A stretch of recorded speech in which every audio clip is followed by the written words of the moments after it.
Bueno, pues estas son las líneas en las que nosotros trabajamos y, aparte, pues bueno, estudiar los fenómenos de biorresonancia que se puedan producir entre esas ondas o entre esos campos magnéticos y las células que los reciben, de manera que se pueden coordinar formando sistemas autoorganizados que permiten que los tejidos funcionen de una forma perfecta y correcta como ocurre normalmente.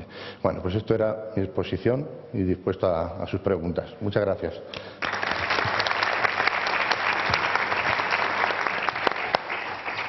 Bueno, pues interesantísima esta visión de células comunicándose con campos eléctricos, con campos magnéticos, comunicándose entre sí de formas no convencionales y no bioquímicas. Veamos. Algo, sí, por demostrar, algo que es un campo de investigación que puede tener muchísimo recorrido y que probablemente, inspirado también en la física cuántica o basado en los mismos principios de la física cuántica, dé lugar a nuevas máquinas o nuevos detectores o nuevos instrumentos de diagnóstico que no tengan absolutamente nada que ver con los actuales, ¿no? Me gustaría saber qué opinaban los físicos sobre estas posibilidades y si ven que los efectos cuánticos, que es un poco lo que ha suscitado la última intervención, si los efectos cuánticos pueden tener que ver con funciones biológicas o con funciones físicas dentro del cuerpo humano. Sí, yo creo que, no sé, por lo pronto la bioluminiscencia es algo que se conoce desde siempre, ¿no? Son animales, las luciérnagas, pues son procesos, y los peces abisales y demás, son emisión de fotones en el rango del visible, incluso que son procesos simplemente moleculares, como él ha explicado. Controlar eso y manipularlo es extraordinariamente complejo. ¿Por qué? Porque una célula es un tinglado macroscópico enorme, pero ahí están, ¿no?, los procesos biológicos naturales, y el hecho de que lo estén tratando de controlar, insisto, me parece una línea de investigación perfectamente osada, muy osada, pero que si tiene... por ejemplo, eso que ha dicho antes de la interferencia que pueda llegar a excitar determinadas resonancias y que esas se puedan utilizar con objetivos diagnósticos, ¿no? O terapéuticos también. Y terapéuticos también, pues la verdad es que a mí me parece fascinante. Yo no sé si ustedes lo que opinan. Es fascinante, desde luego. Has llegado incluso a citar un posible efecto Casimir en las membranas celulares. Bueno, me gustaría que, como tú eres otro físico, José Luis, si puedes explicar lo que es el efecto Casimir, pues para la audiencia, que no todo el mundo sabe exactamente lo que es, y luego ver cómo eso se puede producir en la membrana celular, es el siguiente paso, ¿no? Bueno, el efecto Casimir está basado en las fluctuaciones del vacío. Para que lo entendamos todos, digo. Por ejemplo, si yo os doy un péndulo, ¿de acuerdo?, un péndulo clásico, normal, tiene un estado de mínima energía que consiste en que está parado, justamente vertical, y no se mueve. Este estado no puede existir en la física cuántica si esto fuese un péndulo cuántico, porque es incompatible con el principio de incertidumbre, ¿de acuerdo? No puedes tener a la vez localizado completamente la posición y la velocidad. Así que en el mundo cuántico tienes que alcanzar un compromiso y tienes que tener un poquito de fluctuación de posición y un poquito de fluctuación de velocidad. Así que el estado de mínima energía no está justamente recto, sino que está fluctuando un poquito. Y eso cuesta una cierta energía. Esa es la energía, digamos, del vacío. Todos los osciladores tienen una energía mínima. Y un campo electromagnético, pues es un conjunto de osciladores, básicamente. Es como un oscilador en cada punto del espacio. Así que esa energía, que es como la energía mínima digamos, de oscilación del sistema, si la puedes utilizar, pues la puedes, por ejemplo, modificar si encierras el sistema en una cavidad, y entonces si la cavidad cambia de forma o de tamaño, pues la energía del vacío contenido en esa cavidad va cambiando, ¿de acuerdo? Y es una especie de energía no local muy interesante. Entonces, ¿existe la posibilidad de que nuestras células sean capaces de utilizar la energía del vacío? No lo puedo asegurar, en eso estamos, y el problema que tenemos es la grandísima emisión que pueda tener un tejido vivo, ¿no? Entonces el filtrado de esos ruidos es un problema. Si no fuera por eso, que todas las células tuvieran una frecuencia definida, sería muy fácil, ¿no? Por eso ponía el ejemplo de una orquesta. En una orquesta pues hay multitud de frecuencias que nos llegan al oído. Discriminar una es el problema que tenemos ahora mismo. Lo que sí que sabemos es que cuando aplicamos un magnetómetro, un squid, a tejidos perfectamente sanos, las frecuencias registradas vemos que tienen una cierta, digamos, una serie de patrones de orden específicos de ciertos tejidos, ¿no? Y es en esa línea en la que estamos trabajando. Si somos capaces de enviar esos mismos patrones a células que estén, digamos, contaminadas por algo, intentamos que se produzca esa resonancia para que hubiera un acoplamiento que pudiera reorganizar el funcionamiento celular. Y volviendo a temas más generales, al tema general de la mesa, que es la física cuántica, la mecánica cuántica y la salud, ¿por dónde creéis, esta es una pregunta abierta, por dónde creéis que irá el futuro inmediato y el futuro a medio plazo tecnológico aplicando la mecánica cuántica a la sanidad? ¿Qué es lo que nos espera en los próximos años? Una de las cosas fundamentales de la ciencia y la tecnología es su impredictibilidad. Quiero decir que ¿quién de aquí hace 20 años hubiera previsto la extensión tan grande de la telefonía móvil, ¿no? Nadie. Fíjense, por ejemplo, él que era en el CERN con amigos que yo tenía en el año 89, estaba yo allí, y en mi despacho, precisamente, algunos de los que conoces, decíamos: los de la división de informática, habéis visto que nos han mandado una nueva cosa para que nos pongamos en comunicación todos los físicos cuando estemos en nuestras instituciones de origen y bla, bla, bla. Y los comentarios nuestros, por ejemplo el mío, digo, esa es otra estupidez de la división de informática, que cuyo único objetivo en la vida es amargarnos la vida a los... Y eso se llamaba World Wide Web, es decir, el uso de Internet, ¿no? Quiero decir que, fíjense, era yo un águila viendo el futuro. La conclusión es que esta pregunta es tremenda, ¿no? Porque arriesgarnos a ver por dónde va a ir esto es muy difícil. Por ejemplo, hay muchos campos de investigación de aplicación de la mecánica cuántica en la medicina, ¿no? Este es uno, desde luego. Y además se puede conseguir porque en otros ámbitos ya se ha conseguido. Por ejemplo, estaba diciendo antes que tienen un problema de discriminar una señal en un fondo tremendo. Fíjense. Imagínense la final de fútbol del campeonato de Brasil, que juega España contra otro, ¿no? Da igual que sea, ¿no? El próximo campeonato de fútbol. Bien. Y en el último minuto, como el de Sudáfrica, mete un gol España, ¿no? Que es el decisivo y gana. Justo en ese instante, en el campo, hay un pajarito cantando en el palo de una bandera.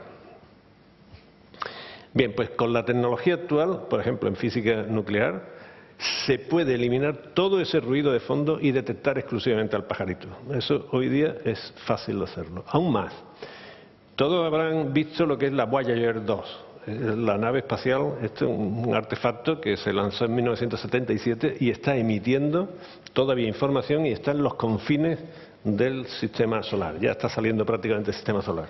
Con una potencia de 40 vatios, es decir, de una bombilla pobre, está mandando una señal que la estamos discriminando de un océano porque al fin y al cabo, en el ejemplo que puse antes del estadio de fútbol, la frecuencia de todos los aficionados más o menos es la misma, ¿no? Y se puede discriminar el pajarito. La otra no, la de la Voyager es una inmensidad de radiación y se está detectando, ¿no?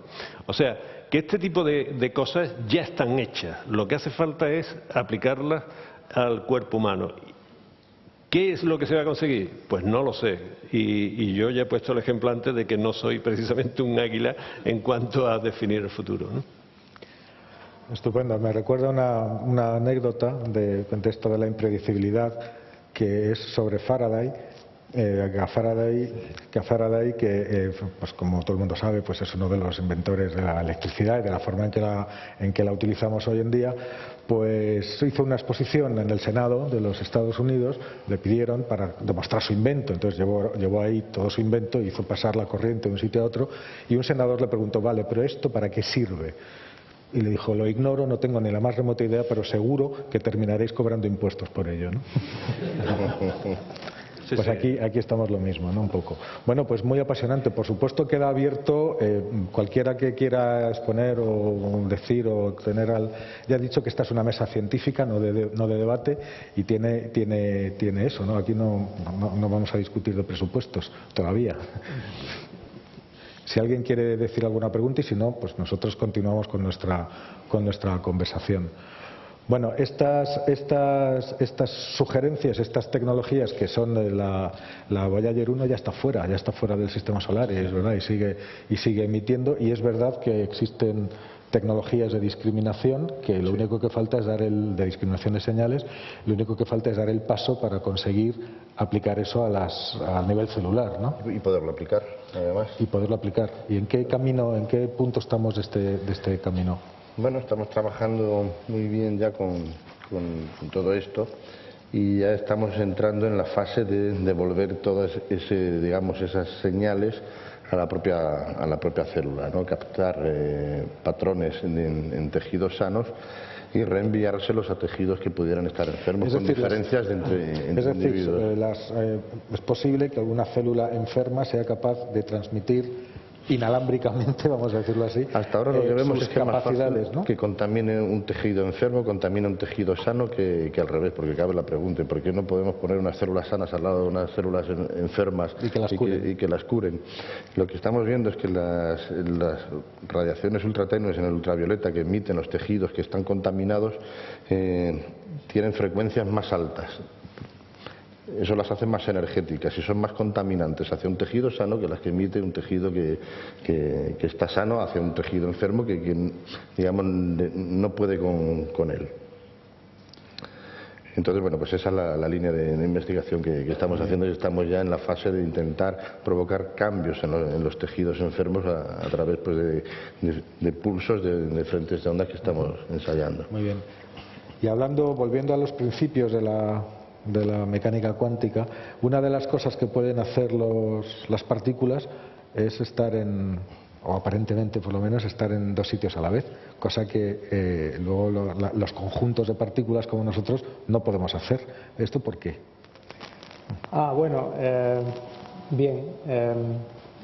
Hay varias razones. O sea, ¿cómo explicas que nuestros ladrillos sean capaces de hacer cosas que nuestros conjuntos de ladrillos no hacen? Sí, hay varias razones. Por ejemplo, tú puedes colocar un electrón en un estado en el que está fluctuando entre dos posiciones. Puedes también colocar dos electrones, pero si quieres que fluctúen como un conjunto de dos partículas con un patrón entre ellos, tienes que sincronizarlos, tienes que hacer que fluctúen a la vez, que bailen. Y si pones 3, tienen que seguir bailando. Yo tengo 10 elevado a 25 partículas en mi cuerpo.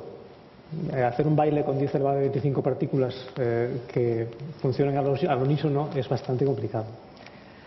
Entonces, bueno, es imposible en la práctica, ¿no? Hay otro problema que todavía es más grave y es que imaginaos que tenéis un mago que viene y os prepara un estado en el que yo estoy oscilando, estoy fluctuando entre dos posiciones, Eso ya os lo da un mago, ¿de acuerdo?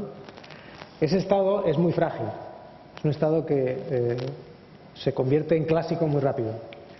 Y la razón es porque constantemente estoy siendo impactado por moléculas de aire, por fotones de radiación, neutrinos, en fin, estamos inmersos en una sopa de interacciones a nivel microscópico. Y en una fracción pequeñísima de segundo, el número de partículas que han impactado conmigo y están ahora mismo en aquel extremo de la habitación, o algunas están en la Luna, es superior de hecho al número de partículas que tengo en mi cuerpo. Entonces, para conseguir estos estados fantásticos, digamos, especiales de fluctuación grande, hace falta conservar una cosa que se llama pureza cuántica. Y la pureza cuántica se pierde muy fácilmente cuando tienes interacciones, se distribuye entre los que interaccionan, ¿no? Es como si yo tengo una baraja, dices, yo tengo una baraja cuántica, ¿no? Y si tengo la baraja de 40 cartas conmigo, formulo un deseo y digo, pues quiero estar en 2 sitios a la vez, ¡pum!, y funciona. Pero si cambio contigo la mitad de las cartas de la baraja, la única forma de conseguir eso es que formulemos el deseo a la vez. Y entonces nos ponemos los dos a oscilar, ¿vale?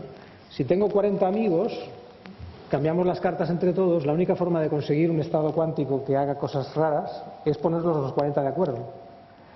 Pero si ahora nos vamos a un macroconcierto y empezamos a distribuir cartas con todo el mundo, cada uno tiene su baraja, ¿de acuerdo? Y distribuimos las cartas entre 10.000 personas, cuando volvemos a casa no tenemos nuestras cartas, tenemos cartas de gente que no conocemos. Entonces, cuando formulemos el deseo no va a funcionar, porque tenemos que poner en acción las 40 cartas nuestras, que están distribuidas por un conjunto de gente que ni sabemos dónde vive, ni sabemos cómo localizarlos. Entonces, nuestra pureza cuántica está distribuida por un número muy grande de componentes y tendríamos que ponerlos a todos de acuerdo, incluso a estos que se han ido a su casa y no sabemos dónde viven, para poder conseguir el efecto cuántico. Así que si yo quiero que mi estado no se degrade, tengo que coordinar hasta las moléculas de aire que están colisionando conmigo, y eso es completamente imposible. Y por eso el mundo físico macroscópico es clásico, porque, o sea, es clásico en el sentido de que estos efectos que llaman tanto la atención del mundo cuántico no sobreviven en cuanto tienes un sistema muy complicado, porque son estados muy frágiles, que se degradan con mucha facilidad. Y la frontera, por ejemplo, una de las fronteras de la manipulación en física cuántica es conseguir diseñar granjas de átomos que son capaces de bailar conjuntamente aislados y conseguir superposiciones de estas extrañas, que por ejemplo te podrían hacer conseguir un ordenador cuántico. O sea, una de las líneas de investigación como más sofisticadas, novedosas en la actualidad es el tratar de construir un ordenador cuántico, que consiste precisamente en manipular con mucha precisión conjuntos de átomos suficientemente grandes como para que puedas almacenar información y hacerles bailar de esta manera tan precisa sin que se degrade, y eso es muy difícil. Hay numerosos grupos de investigación haciendo esto, alguno más liderado por españoles. Por Ignacio Cirac, que está en el Instituto Max Planck, y su centro, su línea de trabajo es exactamente esta que nos cuenta José Luis, ¿no? Un trabajo apasionante porque la mecánica cuántica o la física cuántica también nos va a permitir revolucionar tanto el mundo de la informática como el de las telecomunicaciones, ¿no? Con estas comunicaciones instantáneas, si somos capaces de controlar esos procesos. Que, efectivamente es muy interesante, es fascinante, pero es difícil, ¿eh? Claro, nadie dice que sea. También era difícil volar y ya volamos, ¿no? Mira, una de las cosas que decías antes y que se puede unir a esto es que tú tienes para explicar un átomo, ¿no? Para explicar un átomo tú estableces un principio, si no, nada es estable. Es el principio que se llama principio de Pauli, que te dice que si tú tienes un electrón así, el otro tiene que estar así. Bien. Ahora te vas del átomo y pillas 2 electrones, ¿no? Que tú lo emites como puse antes en el PET y todo esto. Entonces, sin tú saber nada de aquel, si sabes algo de este, si se verifica ese principio, si este está apuntando por abajo, el otro forzosamente, sin intercambiar información, está hacia arriba. Pero eso está sometido a lo que él decía, que eso es muy difícil porque con 2 electrones, pues todavía, pero normalmente el mundo no está hecho de 2 electrones, se pueden hacer experimentos, de hecho se hacen y demás, pero inmediatamente se hace clásica toda la física y entonces es difícil que a una cierta distancia, a escala microscópica sí que se hace muy bien, pero a nivel de cuerpo humano y de hospital y todo eso, a la luz de todas estas posibilidades y de todas estas capacidades de la materia que cada vez se van conociendo, se conocen, pero manejando, cada vez intentamos manejarlas, ¿no? Y ponerlas a nuestro servicio. ¿Dónde creéis que puede haber un límite para la implementación de nuevas tecnologías que nos sirvan, en este caso, para la salud? O sea, ¿dónde hay limitaciones que no vamos a poder superar, que no se van a poder hacer nunca? No, yo creo que no hay límites. Creo que no hay límites, o por lo menos que no se pueden establecer límites. No, siempre vendrán, luego hay descubrimientos que son llaves, claves, ¿no? Hablábamos antes. A partir del descubrimiento del microscopio, pues se desencadenaron 150 años de logros uno detrás de otro. Ahora hemos llegado a los microscopios de efecto túnel. Claro, entonces, ¿dónde está el límite? El límite son saltos tecnológicos que te permiten abrir campos distintos, ¿no? Entonces, a mí en ciencia no me gusta pensar que está todo inventado ni que está acotado por límites, ¿no? Bien, pues yo casi, para terminar, os haría una única pregunta, ¿vale? Decís todos que no tiene límite. ¿Pensáis que habrá, en un plazo razonable, un par de décadas, no lo sé, cómo pensáis que habrá cambiado el tratamiento de la salud gracias precisamente a la entrada de la física? ¿Pensáis que habrá cambiado mucho o que estaremos con lo mismo, un poquitito más sofisticado, un poquitito más? Yo creo que lo que va a cambiar fundamentalmente es la intercomunicación. Es decir, que en un momento determinado, o sea, que la medicina se va a hacer mucho más global, digamos, online, ¿no? Que cualquiera de ustedes esté haciendo una operación, un tratamiento, un diagnóstico o lo que sea, y que eso en otro punto del planeta haya otros colegas que estén, ya se hace, ¿no? Pero que se haga de una manera mucho más interactiva. Yo creo que más que el desarrollo de la tecnología cuántica, va a haber un desarrollo de la tecnología de comunicación, pero esto es pura especulación, ¿eh? No se sabe. Yo pienso eso es seguro que será así, pero yo creo que la línea de investigación que lleva, de la cual yo no tenía ni idea, a mí me ha sorprendido. Si desde 1895 que Röntgen descubre los rayos X, se desarrollan las máquinas, nosotros la hemos puesto ahí en la exposición, el aparato de Mónico Sánchez de 1914. Fíjense la evolución hasta que solamente electromecánica prácticamente hasta que Hanfield hace el TAC, desarrolla el TAC 1970, 72, 73, premio Nobel en el 79. Inmediatamente la resonancia es un descubrimiento totalmente independiente. No son radiaciones ionizantes, es totalmente independiente y se desarrolla a una velocidad de vértigo. Inmediatamente la velocidad de vuelo, el PET, nos lleva a otro salto enorme, y lo que ha dicho esta mañana, ahora mismo aquí, me ha dejado alucinado. Si están determinando que una célula hable con otra, le comunique, la mala intoxique a la buena, eso es un tratamiento hacia el cáncer recto. O sea que con la tecnología que tenemos y la que se va a desarrollar en los próximos 5 años, yo creía que no lo iba a ver, pero yo creo que ya sí, tengo 66, creo que voy a ver curar el cáncer.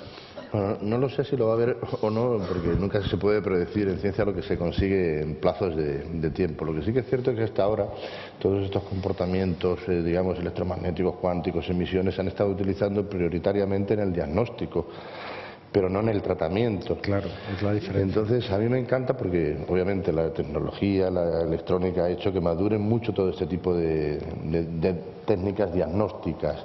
Pero los comportamientos biofísicos del cuerpo están ahí también y hay que abordarlos desde esa perspectiva, ¿no?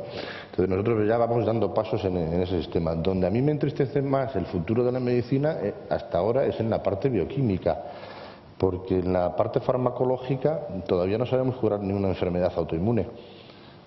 Raramente sabemos curar un cáncer, si no es destrozándolo con radiaciones o bien matando todas las células, las malas, las buenas y todas las que estén colindantes, ¿no? O sea, realmente la farmacología moderna no está dando solución a muchísimas enfermedades, que espero que podamos tener una ayuda en, digamos, la ingeniería hospitalaria, ¿no? Perfectamente claro. Yo quisiera hacer una pregunta a usted también. Acerca de la investigación que están haciendo con tejidos. ¿Están utilizando exclusivamente tejidos humanos, tejidos de un animal vertebrado, o están haciendo estudios con otros tejidos más simples, como puede ser el tejido de una esponja marina, que no o de vegetales, con embriones vegetales que son mucho más simples y más fáciles de trabajar? Entonces les puedes cambiar las constantes, simplemente pues, las que queramos, y ver cómo emiten, ¿no?, lo que nos están registrando los aparatos, en qué frecuencias están emitiendo. Evidentemente, cuando lo trasladas a un modelo humano, que es muchísimo más complejo, pues la cosa se complica y hace falta pues un aparataje y un coste que no disponemos, los que además somos privados y nos gastamos lo que no nos gastamos en otros vicios, no lo gastamos en esto porque nos apasiona, ¿no?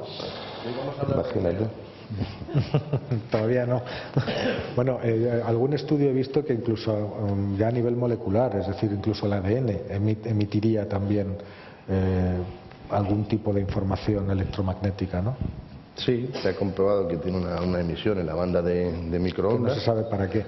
Curiosamente en una banda muy cercana a la banda de emisión de los radares de la policía, sí. Con lo cual pues imagínate el efecto que pueda tener sobre el ADN pues no sabemos. Imagínate. Se han hecho muchísimos estudios y siempre obviamente de la mano de multinacionales del sector de las telecomunicaciones dicen que son inocuas, ¿no? Pero a mí me asusta ponerme ya el móvil al lado del cerebro, porque si la emisión del ADN está en esas bandas también de la telefonía móvil, que también se mueve ahí en la franja de las microondas, pues no sé. Bueno, esto lo sabremos con el tiempo. Bueno, hay un dato empírico. Al parecer hay un número cada vez más aproximado de teléfonos móviles que humanos. Es decir, que andamos por 7.000 millones de móviles, ¿no? Bueno, sin ir más lejos, en España... Todavía no ha caído ninguno, ¿eh? En España la penetración es de más del 100%. Sí. O sea, hay más teléfonos móviles que habitantes. Bueno, lo damos por concluido. Si alguien tiene alguna cosa de última hora, y si no, pues terminamos la sesión. Vale, pues muchísimas gracias. Muchas gracias.